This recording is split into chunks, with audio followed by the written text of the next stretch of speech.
تھکن کی پرواہ کیے بغیر بی جان اپنے کمرے کی جانب وضو کرنے چلی گئی۔ اتنی بڑی پریشانی سے اس طرح نجات مل جانے پر سب خوش تھے۔ اگر یہ سب سچ ہو جاتا جس کی غلط فہمی ہوئی تھی تو وہ کیا کرتے؟ یہ سوچ سوچ کر وہ سب اور پریشان نہیں ہونا چاہتے تھے۔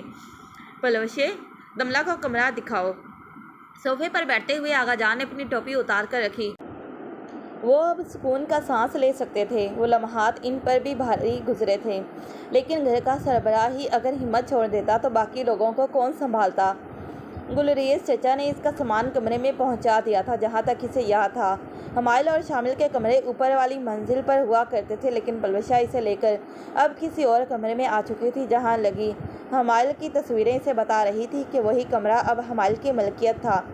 پختون دستکاری سجاوٹوں سے مزین خوبصورت پرانے طرز کا فرنیچر اور قالین، اس کی پسندیدہ کتابوں سے بھری ایک چھوٹی سی الماری، نیز ہر چیز ترتیب سے رکھی تھی۔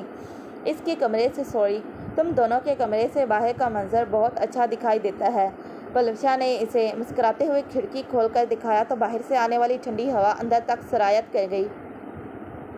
کھڑکی سے درخت، پودے، سرسبز گھاس کی چادر، پہاڑوں اور ان پر تیرتے سفید روئی کے گولوں کی مانند بادل دکھائی دے رہے تھے۔ تھوڑے فاصلے پر شفاف پانی کی بہتی ہوئی جھیل دکھائی دیتی تھی جس کے بہاؤ کی آواز کانوں کو سرور سا بخشتی تھی۔ بی جان نے بتایا تھا کہ تمہارا بچپن یہیں گزرا ہے، تمہیں تو یہ سب یاد ہوگا نا؟ وہ کھڑکی کے پاس کھڑی ہو گئی۔ جی، میں اور میرے ابو فائنینشیل کرائسس میں تھے تو ہمیں لے کر یہاں آ گئے۔ چھوٹا سا گھر تھا ہمارا، لیکن یہ ہمارا دوسرا گھر تھا۔ لیکن کافی کچھ بدل چکا ہے۔ اپنی کھلکھلاہٹوں کی آوازیں، بچپن کے سائے اس گھر اور کھڑکی سے باہر جھیل کے پاس نظر آنے لگے تھے۔ اچھا، تم تھک تو گئی ہوگی، پہلے کھانا کھاؤ گی یا آرام کرو گی؟ وہ مسلسل کھڑکی کے باہر نظر جمائے ہوئے تھی۔ پہلے کھانا کھا لیتے ہیں، اگر ابھی سو گئی تو پھر میں کل ہی اٹھوں گی۔ پلوشا ہنس دی۔ اچھا چلو ٹھیک ہے، تم فریش ہو جاؤ، میں اور لالا رخ کھانا لگاتے ہیں، رات کو مل کر تمہارا سامان بھی یہاں سیٹ کر دیں گے۔ ابھی کوئی کام مت کرنا بھابھی۔ وہ مڑنے لگی تو دملہ نے اسے آواز دے کر روکا۔ میں فریش ہو کر آتی ہوں تو مل کر کھانا لگاتے ہیں، مہمان تھوڑی ہوں، اپنے گھر ہی آئی ہوں۔ پلوشا کی مسکراہٹ گہری ہوئی۔ ٹھیک ہے، ہم انتظار کر رہے ہیں، آ جاؤ۔ وہ کمرے سے چلی گئی تو دملہ کھڑکی کے سامنے پھر سے کھڑی ہو گئی۔ سنو، وہ لاہور والے گھر سے نکل رہی تھی تو حمائل نے اسے ہمیشہ کی طرح روکا تھا۔ کیا ہے؟ وہ مسکرایا تھا اور کچھ دیر مسلسل محبت لوٹاتی نظروں سے اسے دیکھتا گیا۔ کچھ نہیں۔ نہ جانے کیوں اسے یکدم یاد آیا تھا۔ اس نے سر جھٹکا اور اپنے سوٹ کیس کی جانب بڑھ گئی۔ جرم قبول کرو گی یا کروائیں؟ انٹروگیشن روم میں اسٹول پر بیٹھی بوڑھی عورت جو مسلسل روتی جا رہی تھی، اس سے لیڈی کانسٹیبل نے پوچھا تھا۔ رکو، حمائل نے اسے اشارے سے منع کیا۔ اپنی عمر کا لحاظ کریں اور ہمارے ساتھ تعاون کریں۔ کیا آپ اپنی بیٹی کے ساتھ بچے اغوا کرنے کے جرم میں ملوث تھی یا وہ اکیلی تھی؟ اس نے قدرے نرم لہجے میں سوال کیا۔ اس نے نفی میں سر ہلایا۔ جھوٹ مت بولیں، آپ ایک انتہائی غریب گھرانے سے تعلق رکھتی تھیں، پشاور میں رہتی تھیں۔ 5 بچے پالنا آسان نہیں تھا۔ کسی طرح نرس کی نوکری ملی جس سے بامشکل گزر بسر ہوتا تھا۔ پھر اچانک ایسا کیسے ہو گیا کہ آپ کے بینک میں پیسہ ہی پیسہ بھرنا شروع ہو گیا اور آج آپ کے سارے بچے امیر زادے ہیں؟ 2 بیٹیاں ڈاکٹرز ہیں، بیٹا انجینئر اور چھوٹی بیٹیاں لمس میں پڑھتی ہیں۔ مزید یہ کہ آپ کی بیٹیوں نے MBBS پرائیویٹ کیا ہے۔ میری انفارمیشن کے مطابق ان کی پرسنٹیج کچھ زیادہ نہیں تھی، پھر بھی آپ نے کسی طرح انہیں میڈیکل میں داخلہ دلوایا۔ اس کی گھبراہٹ بڑھتی گئی جو چہرے سے واضح طور پر نظر آ رہی تھی۔ مجھے اس چیز سے ایشو نہیں ہے کہ آپ کے بچے ویل سیٹلڈ ہیں۔ جو چیز مجھے سوچنے پر مجبور کر رہی ہے وہ آپ کی بیٹی نائلہ صدیق کا ٹریک ریکارڈ ہے۔ FSC میں جس بچی کی سپلی آئی وہ بھی بائیولوجی میں، پھر MD کیٹ میں بھی گزارے لائق اسکور بنا۔ اسے شہر کے نامور پرائیویٹ کالج میں داخلہ ملا تو کیسے ملا؟ اور آپ نے 2 بیٹیوں کی لاکھوں کی فیس کیسے بھری؟ سب سے بڑی بات اس کا اسکور کارڈ، اس کے ڈاکومنٹس بدل کیسے گئے؟ آپ کو پتہ ہے یہ کتنا بڑا جرم ہے؟ یقیناً آپ کے بہت اونچے تعلقات تھے تبھی ہی یہ ممکن ہو سکا تھا۔ مزید یہ کہ بطور ڈاکٹر اتنے کم عرصے میں اتنا زیادہ کما لینا کہ بینک میں کروڑوں روپے بھر جائیں، بات ہضم نہیں ہوئی۔ بہتری اسی میں ہے کہ دونوں ماں بیٹی جرم قبول کر لو۔ اگر ہم نے قبول کروایا تو اچھا نہیں ہوگا؟ اس کا جرم یوں کھلے گا، اس کے وہم و گما میں بھی نہیں تھا۔ وہ سر وہ کرنے کی قطعاً ضرورت نہیں۔ میں یہاں سے اٹھ گیا تو لیڈی کانسٹیبلز آپ سے جس طرح پیش آئیں گی اس کا میں ذمہ دار نہیں۔ عورت نے لمبی اور موٹی سی کانسٹیبل کو دیکھا جو اسے گھور کر مٹھیاں بھیج رہی تھی۔ میں سب بتا دوں گی، وہ ہلکا سا مسکرایا۔ ٹھیک ہے، اب آپ اپنا اعتراف جرم ہمیں ریکارڈ کروائیں گے، اور اگر کوئی ذرا سی بھی ہیرا پھیری کی تو قانون آپ کی عمر کا لحاظ بھی نہیں کرے گا۔ کچھ ہی دیر کے بعد بیان ریکارڈ کروایا جانے کی تیاری مکمل تھی۔ مس شمیم اختر، آپ کی بیٹی نائلہ صدیق، جو کہ سٹی ہاسپٹل لاہور میں سینئر ڈاکٹر کے عہدے پر ہے، کیا وہ چند اور ڈاکٹرز کے ساتھ مل کر آرگنز اور بچوں کی اسمگلنگ میں ملوث ہے؟ وہ تھوڑی ہچکچائی اور اس بات میں سر ہلایا۔ پوری کہانی بتائیں گے، یہ کام آپ کے کب شروع کیا اور آپ کی بیٹی اس میں کیسے شامل ہوئی؟ آپ کی دوسری بیٹی ڈاکٹر فہمیدہ بھی کیا اس کام میں ملوث ہے؟ اس نے نفی میں سر ہلایا۔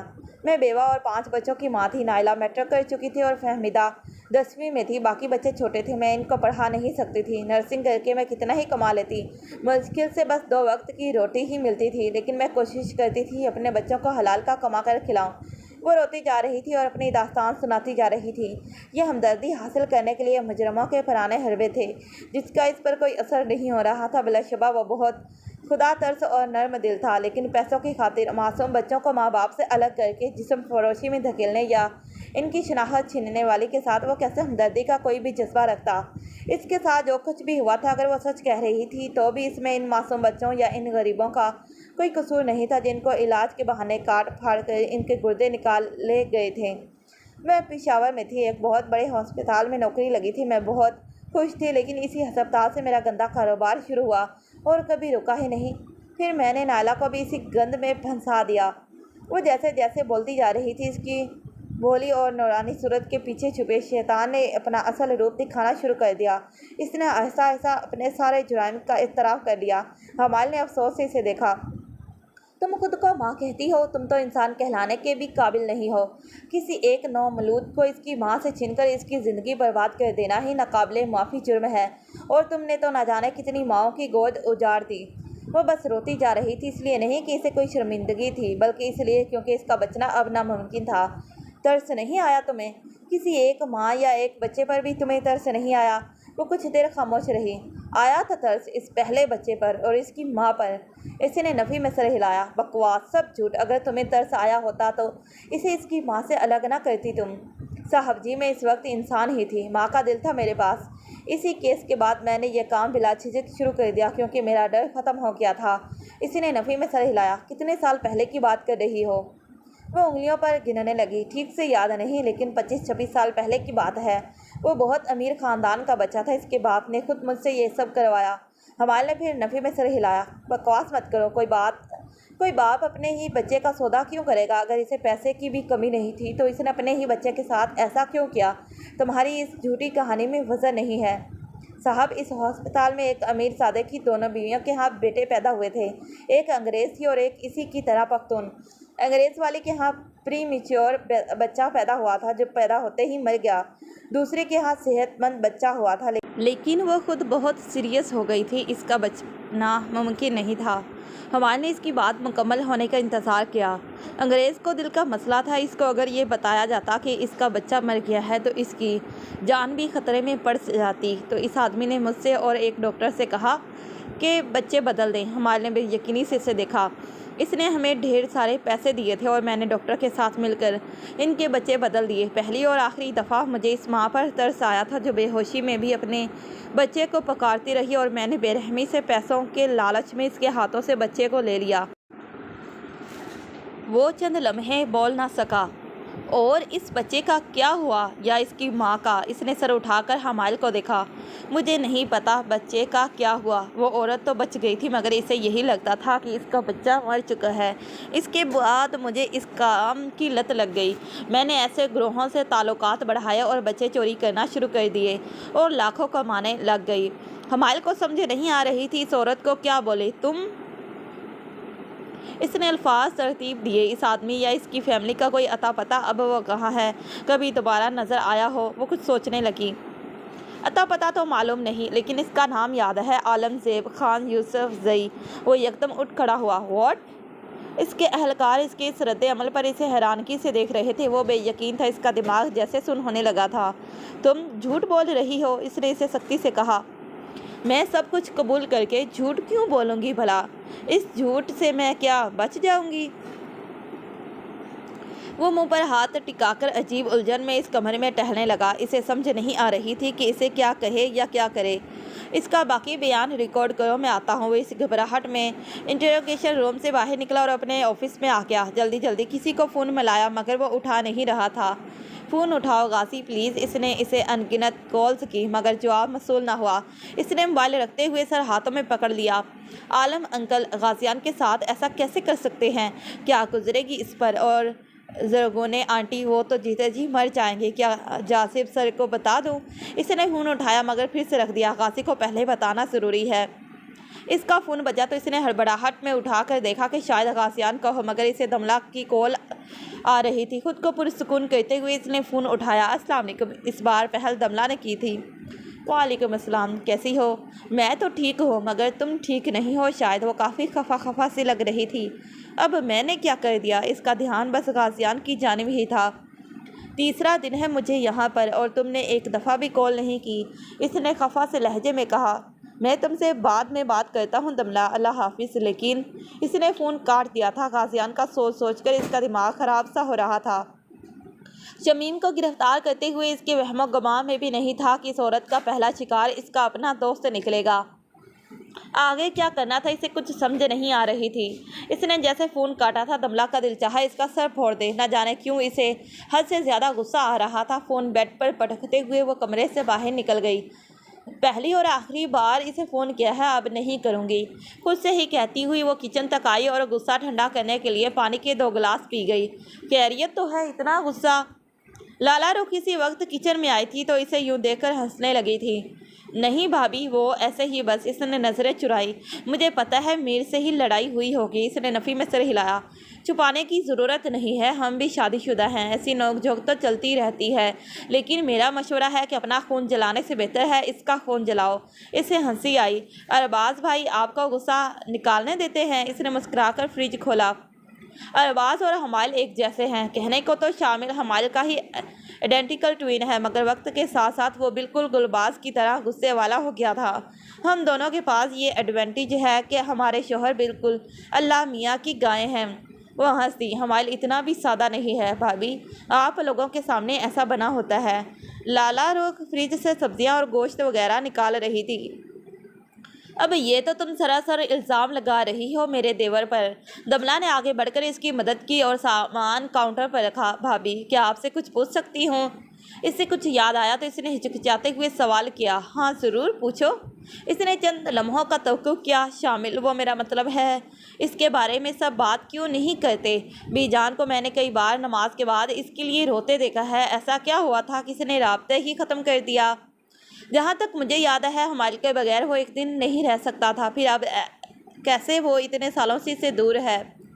لالا رخ کی مسکراہٹ غائب ہوئی تھی۔ اگر آپ نہیں بتانا چاہتی تو نہیں، یہ جاننا تمہارا حق ہے۔ اس گھر کی بہو ہو تم، اصل میں سب اس کی وجہ سے تکلیف میں ہے۔ وہ یاد تو آتا ہے مگر آغا جان اس سے سخت ناراض ہیں، ان کے اعتماد کو اس نے ٹھیس پہنچائی ہے۔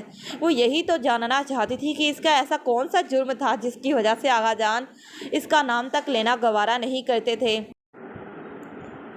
گلباز اور پلوشا کی شادی کے کچھ عرصہ بعد اسے آسٹریلیا پڑھنے جانا تھا۔ اس کی فلائٹ میں ابھی کچھ دن باقی تھے۔ سب کچھ ٹھیک چل رہا تھا، پھر اچانک جانے حمائل سے کس بات پر لڑ کر ناراض ہو کر وہ پہلے ہی چلا گیا۔ آغا جان نے اسے بہت سمجھایا مگر اس کی سمجھ میں جیسے کوئی بات آتی ہی نہیں تھی۔ آسٹریلیا بھی گئے تھے آغا جان اس سے ملنے، لیکن وہاں ان کو پتہ چلا کہ اس نے کسی بدمت کی لڑکی سے شادی کر لی ہے جو کہ اسلام اور ہماری روایات کے ہی خلاف ہے۔ اس نے الٹا ان سے بدتمیزی کی تو آغا جان نے اسے ہمیشہ کے لیے چھوڑ دیا۔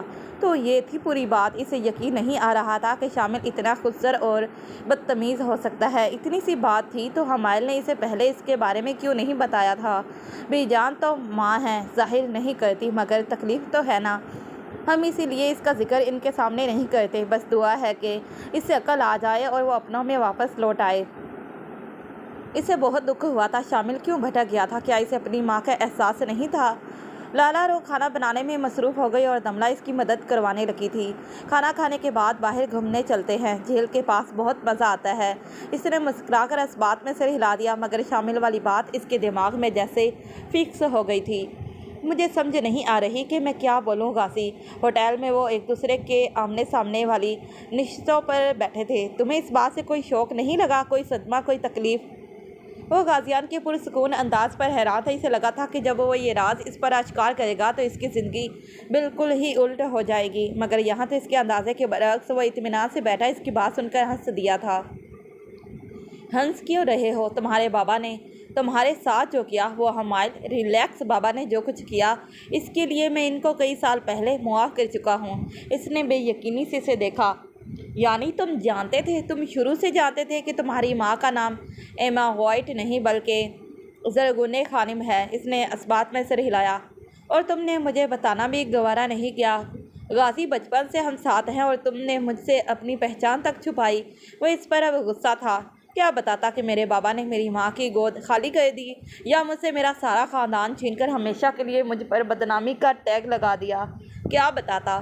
حمائل کچھ دیر خاموش رہا۔ کس کو معلوم ہے؟ اور تمہیں کس نے بتایا تھا؟ اپنی ناراضگی کو قابو میں کرتے ہوئے اس نے سوال کیا تھا۔ میں 15 سال کا، تب سے میں جانتا ہوں۔ بابا نے لیٹر میں لکھا تھا کہ یہ راز جاننے کے بعد سب گھر والے ان سے نفرت کریں گے، سو میں نے خاموش رہنا بہتر سمجھا۔ اپنے باپ کو خاندان میں رسوا کر کے میں جو محبتیں کماتا وہ کسی کام کی نہ ہوتی۔ حمائل کا دل چاہا اس کی بے وقوفی پر ماتم کرے۔ دماغ خراب ہے تمہارا؟ میں تو تمہیں بہت عقل مند سمجھتا تھا۔ تم تو دنیا کے سب سے بڑے بے وقوف آدمی نکلے۔ وہ بہت غصے میں تھا۔ کام ڈاؤن، سکون سے میری بات سنو۔ تمہارے بابا نے جرم کیا تھا، وہ مجرم تھے، نہ صرف تمہارے بلکہ تمہاری اصل ماں کے بھی، جو تم سے آج تک نفرت کرتی ہے، تمہاری بہنوں کے بھی، جو تمہیں دیکھنا تک گوارا نہیں کرتی۔ تم سے سارے رشتے چھین لیے انہوں نے غازی، اور اب جب وہ اس دنیا میں نہیں تو کیا ضرورت ہے ان کی دی کسی قسم یا وعدے کو نبھانے کی؟ کیا ساری زندگی اپنے ہی خونی رشتوں کی نفرت سہتے رہو گے؟ غازیان خاموش رہا۔ بکواس بھی کرو، یوں خاموش مت رہو۔ وہ بہت تپا ہوا تھا۔ تم بھی اپنی ماں کے مجرم ہو غازیان۔ جب تمہیں پتہ چل ہی گیا تھا تو منہ سے پھوٹا کیوں نہیں؟ غازیان نے گہری سانس خارج کی۔ پہلے تو نہ بتانے کی وجہ صرف بابا تھے۔ میں ماں کا اعتبار ٹوٹتے ہوئے نہیں دیکھ سکتا تھا، اور اب تو تمہیں میری جاب کا پتہ ہے، کئی دشمن بن چکے ہیں، آج ہوں کل نہیں، ایک لمحے کا بھی بھروسہ نہیں۔ اپنی ماں کو اگر بتا بھی دوں اور اگلے دن ان کو میری لاش موصول ہو، کیا وہ صدمہ برداشت کر پائیں گی؟ یا وہ منظر جب ان کو یاد آئیں گے کہ سوتیلا سمجھ کر جو کچھ بچپن میں انہوں نے کیا، وہ صدمہ برداشت کر پائیں گی؟ یا شوہر کا دوسری بار دھوکہ برداشت کر پائیں گی؟ تم میری سمجھ سے باہر ہو۔ جو کرنا ہے کرو، میں تمہاری بھلائی چاہتا ہوں بس۔ اور میں جاذب سر کو غازیان نے اسے گھورا۔ یہ بات اگر جاذب لالا تک پہنچی نا تو میں تجھے جان سے مار دوں گا میر۔ اس نے آنکھیں گھمائی۔ ظاہر ہے تم آرمی والے ہو، کبھی بھی کسی کو بھی بھڑکا سکتے ہو، کوئی پوچھے گا تھوڑی۔ غازیان ہنس دیا۔ بکواس کروا لو تم سے جی بھر کے۔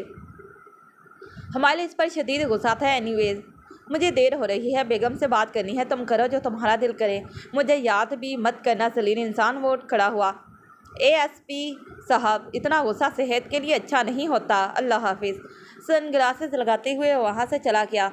غازیان نے مسکرا کر اسے جاتے ہوئے دیکھا۔ تم نہیں سمجھو گے حمائل، وہ مسلسل کالز پہ کالز کر رہا تھا، مگر وہ اب خود اٹینڈ نہیں کر رہی تھی۔ کرتا رہے کالز۔ رات کو بیڈ پر نیم دراز ہوتے ہوئے اس نے سوچا، فضول آدمی۔ موبائل سوئچ آف کر کے رکھتے ہوئے وہ لیٹ گئی اور سونے کی کوشش کرنے لگی۔ رات کے وقت بہتی جھیل کی آواز مزید قریب تر محسوس ہو رہی تھی۔ وہ کروٹیں بدلتی رہی مگر اسے نیند نہیں آ رہی تھی۔ فضول انسان، جب کال کرو تب بات کرنے کا ٹائم نہیں، اور جب اپنا موڈ ہو بات کرنے کا تب سارا دن ٹائم ہوتا ہے۔ اس نے کروٹ بدلتے ہوئے سوچا، ویسے کمرہ اس کا اچھا ہے لیکن اکیلا پن سا محسوس۔ اس نے یکدم سر جھٹکا۔ نہیں، وہ مجھے یاد نہیں آ رہا۔ بھلا مجھے کیوں یاد آئے گا؟ وہ کچھ ہی دن تو ملے ہیں آزادی کے۔ اس نے اپنی دائیں جانب رکھے تکیے کو دیکھتے ہوئے سوچا، اگر اس دن واقعی اسی پر حملہ ہوا ہوتا۔ یہ سوچ اسے کئی بار آ چکی تھی۔ نہیں، میں یہ تو نہیں چاہتی تھی کہ اسے اپنی ہی بد دعائیں یاد آنے پر اسے شرمندگی سی محسوس ہوئی۔ نہیں، میں کیوں شرمندگی محسوس کروں؟ اس نے جو کچھ میرے ساتھ کیا تھا وہ یہی سب ڈیزرو کرتا ہے۔ وہ خود سے ہی جیسے جرح کر رہی تھی۔ خیر، اب وہ اتنا بھی برا نہیں ہے کہ میں۔ اس نے اس کے تکیے پر ہاتھ رکھتے ہوئے سوچا، اس کا ہنستا ہوا چہرہ جیسے اس کی نظروں کے سامنے تھا۔ وہ مسکرائی اور آنکھیں بند کر لیں۔ گڈ نائٹ پہاڑی بکرے۔ رات کو اس کی آنکھ کب لگی اسے پتہ ہی نہیں چلا تھا۔ صبح صبح اس کی آنکھ اذان کے وقت کھلی تھی۔ اس نے وضو کیا اور نماز ادا کی۔ دعا کے وقت اس نے حمائل کے حق میں کوئی بد دعا نہیں کی تھی۔ وہ اب ڈر سی گئی تھی۔ بیڈ پر دوبارہ لیٹتے وقت اس نے فون آن کیا تو اس کی کئی مسڈ کالز آ چکی تھی۔ وہ کافی دیر سوچتی رہی کہ اسے کال کرے یا نہیں۔ ابھی وہ جاگا ہوگا یا اسے معلوم تھا کیونکہ اس وقت وہ جاگنگ پر جایا کرتا تھا۔ کافی دیر کشمکش میں رہنے کے بعد اس کے ہاتھوں نے لاشعوری میں ہی اسے کال بیک کر دی۔ سلام بیگم صاحبہ، اس کی پھولی ہوئی سانسوں کے ساتھ آواز سنائی دی، جیسے وہ بھاگتے ہوئے ہی اس سے بات کر رہا ہو۔ وعلیکم السلام۔ وہ ابھی بھی ناراض تھی۔ کیسی ہو؟ تم سے بہت اچھی ہوں۔ وہ ہنسا۔ خوش فہمیاں تو دیکھیں۔ وہ اسے چھیڑ رہا تھا تاکہ وہ اسے غصے میں کچھ سنائے۔ تم کچھ زیادہ ہی شوخے نہیں ہو گئے؟ شوخا؟ جی ہاں، مغرور ہو گئے ہو چند ہی دنوں میں۔ نہ کال اٹھاتے ہو نہ سیدھے منہ بات کرتے ہو۔ وہ ہنسا۔ اوہو، تو اس کا مطلب مجھے مس کیا جا رہا ہے؟ مجھے تو لگا تھا کہ تم مجھ سے جان چھڑوا کر بہت خوش ہوگی۔ وہ ہڑبڑا سی گئی۔ جی نہیں، میں کوئی مس وس نہیں کر رہی، بس بات سے مکرا نہیں کرتے مسز۔ وہ خود بھی ماننا نہیں چاہ رہی تھی تو اسے کیسے بول دیتی۔ ایسی کوئی بات نہیں، انفیکٹ میں بہت بہت خوش ہوں۔ وہ بھاگتے بھاگتے رکا تھا۔ اچھا سنو، تم سے افسوس کرنا تھا۔ وہ بہت سنجیدگی سے بولا تو اسے تشویش ہوئی۔ اب کون سی بری خبر وہ سنانے والا تھا؟ کس چیز کا افسوس؟ اسے حمائل کے پیچھے سے کسی لڑکی کی آواز آئی۔ وہ اس سے باتیں کرنے لگی تھی اور وہ بھی اس سے ہنس کر کچھ کہہ رہا تھا۔ باتیں واضح سنائی نہیں دی مگر اسے بہت غصہ آیا کہ اس کی بات ادھوری چھوڑ کر کسی اور سے بات کر رہا تھا وہ۔ ہاں تو میں کہہ رہا تھا کہ وہ حملہ مجھ پر نہیں ہوا تھا نا، تو افسوس کرنا تھا کہ میں نے اسی وقت یہ بتا کر تمہاری خوشیوں کے رنگ میں بھنگ ڈال دیا۔ اس وقت تمہاری شکل دیکھنے والی ہوگی کہ شیطان پھر سے بچ گیا۔ وہ ہنسا مگر دملا سن سی رہ گئی۔ وہ ایسا سوچتا تھا کہ اگر اسے کچھ ہو جاتا تو وہ خوشیاں مناتی۔ اسے ایسا سوچنے پر بھی اس نے خود ہی مجبور کیا تھا۔ اس کی ہنسی پر اسے بے حد غصہ آ رہا تھا۔ بھلا یہ بھی کوئی ہنسنے کی بات تھی؟ اگر تمہیں میری مینٹل ہیلتھ کی ذرا سی بھی فکر ہے تو دوبارہ مجھے کبھی بھی کال مت کرنا۔ مجھے تمہاری آواز بھی نہیں سننی، فضول آدمی۔ ارے لیکن اس نے ڈھک سے کال کاٹ دی۔ ایویں ہی خوش ہو جائے گا کہ میں مس کر رہی ہوں۔ اوپر سے اس کی فضول باتیں، اس نے کمبل تانتے ہوئے کہا اور آنکھیں بند کر لی۔ کئی دن مزید گزر گئے مگر اس نے ایک دفعہ بھی کال نہیں کی تھی۔ اسے اب اس بات پر بھی غصہ آ رہا تھا۔ وہ چڑچڑی سی ہو رہی تھی کیونکہ اس کی باتیں ہر وقت اس کے دماغ میں گونجتی رہتی تھی۔ پہاڑوں کی سیر کرتے وقت، کھانا کھاتے وقت، کمرے میں، پورے گھر میں وہ اسے ہر جگہ نظر آنے لگا تھا۔ وادی حسن و عشق کا سارا حسن حمائل خان کے بغیر ادھورا ہے۔ اس کا یہ جملہ ہر منظر کو دیکھتے ہوئے اس کے دماغ میں گونجتا تھا۔ اسے خود کال کرتی تو انا پر چوٹ پڑتی۔ ایک عجیب سی الجھن میں پھنس چکی تھی۔ پلوشا اور دملا بچیوں کے ساتھ ان کے کمروں میں کھلونے کے بیچ بیٹھی تھی اور لالا رخ سب کے لیے قہوہ بنانے کچن میں موجود تھی۔ پلوشا نے اپنے فون پر اسپیکر آن کر کے گانے لگا رکھے تھے۔ دونوں کو وہ میک اپ کرنے میں مصروف تھی۔ رنگ برنگے موتی ستاروں سے ان کے بالوں کو سجا کر چہرے ڈراونے سے بنا رکھے تھے۔ بے ترتیب لپسٹک اور گہرا بلش اور گہرے گہرے رنگ کے آئی شیڈز میں دونوں کافی مضحکہ خیز لگ رہی تھی۔ زندگی میں تھی تجھ سے روشنی، چراغوں میں تھی تجھ سے روشنی، گانا پلے ہوا۔ میری ہر خوشی تجھ سے جڑی، اب کہیں نہیں چین دو گھڑی، تجھ کو ڈھونڈوں میں کہاں جانان جنان۔ لفظ جنان پر اس کی مسکراہٹ سمٹی۔ زامہ خالصہ جنانہ ذاتہ سرا مینا قوم۔ وہ اسے ابھی بھی یاد آیا تھا۔ وادی حسن و عشق کا سارا حسن حمائل خان کے بغیر ادھورا ہے۔ مجھ سے الگ ہو کر تمہیں سوات کا حسن بھی بے رنگ لگنے لگے گا۔ اس نے جھرجھری لی اور اس کے خیالات کو جھٹکنے کی کوشش کی۔ قہوہ پیتے وقت سب ان کی حالت دیکھ کر ہنسنے لگے تھے کہ بچیوں نے ان کو چڑیل ہی بنا دیا تھا۔ دملا، یہ تصویر تم حمائل کو بھیجو تاکہ اسے پتہ چلے وہ واقعی صحیح کہتا تھا۔ بی جان نے ہنستے ہوئے کہا۔ رہنے دے بی جان، اس نے ساری زندگی پھر مجھے اسی تصویر کو لے کر تنگ کرتے رہنا ہے۔ پلوشا ہنس دی۔ لیکن میں نے تو اسے کب سے بھیج دی۔ اس نے منہ کھولے اسے دیکھا۔ بھابھی، یہ کیا کر دیا آپ نے؟ سبھی کی کھلکھلاہٹیں گونج اٹھی۔ اف اللہ، اب اس نے میرا دماغ کھا لینا ہے۔ اس نے سر پر ہاتھ مارتے ہوئے کہا۔ ویسے اس نے چھٹی کا کچھ بتایا کہ کب ملے گی؟ گلباز بھائی اس سے سوال کر رہے تھے۔ وہ کیا جواب دیتی جب اس کی بات ہی نہیں ہوئی تھی؟ وہ اب اسے کوئی جواب نہیں بن پا رہا تھا۔ میری بات ہوئی تھی، کہہ رہا تھا کہ جلد ہی مل جائے گی۔ آغا جان کے جواب نے اس کے سر سے مصیبت ٹالی تھی۔ کتنا جلدی؟ دملا، تمہیں کچھ بتایا؟ اب ارباز نے اس سے پوچھا تھا۔ نہیں بھائی، وہ اٹھ کھڑی ہوئی۔ میں منہ وغیرہ دھو لوں کیونکہ اب الجھن سی ہو رہی ہے۔ وہ وہاں سے جان چھڑوا کر اٹھی اور کمرے میں آ کر شکر کا سانس لیا۔